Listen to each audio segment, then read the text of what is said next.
ಈ ಪ್ರಶ್ನೆಗಳಿಗೆ 2 ರಿಂದ 4 ವಾಕ್ಯಗಳಲ್ಲಿ ಉತ್ತರಿಸಿ ಅಂತ ಕೇಳಿದ್ದಾರೆ. ಓಕೆನಾ. 16ನೇ ಪ್ರಶ್ನೆ, ಫ್ಯಾಸಿಸ್ಟ್ ವಾದದ ಲಕ್ಷಣಗಳೇನು ಅಂತ ಕೇಳಿದ್ದಾರೆ. ಫ್ಯಾಸಿಸ್ಟ್ ವಾದದ ಲಕ್ಷಣಗಳೇನು?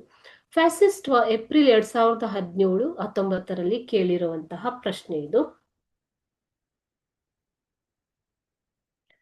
ಫ್ಯಾಸಿಸ್ಟ್ ವಾದವನ್ನ ಮಾಡಿರುವಂತದ್ದು ಯಾರು ಅಂತಂದ್ರೆ ಮುಸೋಲಿನಿ, ಫ್ಯಾಸಿಸ್ಟ್ ಪಕ್ಷ ಅಲ್ವಾ. ಸೊ ಇದರ ಲಕ್ಷಣ ಏನು ಅಂತಂದ್ರೆ ಉಗ್ರ ರಾಷ್ಟ್ರೀಯವಾದ, ಅತಿ ಉಗ್ರವಾದಂತಹ ರಾಷ್ಟ್ರೀಯವಾದ. 2ನೇದಾಗಿ ಪರಕೀಯ ಶಕ್ತಿಗಳನ್ನ ನಾಶ ಮಾಡುವಂಥದ್ದು. ಓಕೆ. 3ನೇದಾಗಿ ಹಿಂಸೆಯ ವೈಭವೀಕರಣ, ಹಿಂಸೆಯನ್ನ ವೈಭವೀಕರಿಸುವುದು. ಜನಾಂಗೀಯ ಶ್ರೇಷ್ಠತೆ, ಇದರ ಮೂಲಕ ಜನಾಂಗೀಯ ದ್ವೇಷವನ್ನ ಹರಡುವಂಥದ್ದು. ನೆಕ್ಸ್ಟ್ ಒಂದು ಸಾಮ್ರಾಜ್ಯವಾದದ ವಿಸ್ತರಣೆ, ಸರ್ವಾಧಿಕಾರಿ ಅಥವಾ ಸಾಮ್ರಾಜ್ಯವಾದವನ್ನ ವಿಸ್ತರಣೆ ಮಾಡುವಂಥದ್ದು.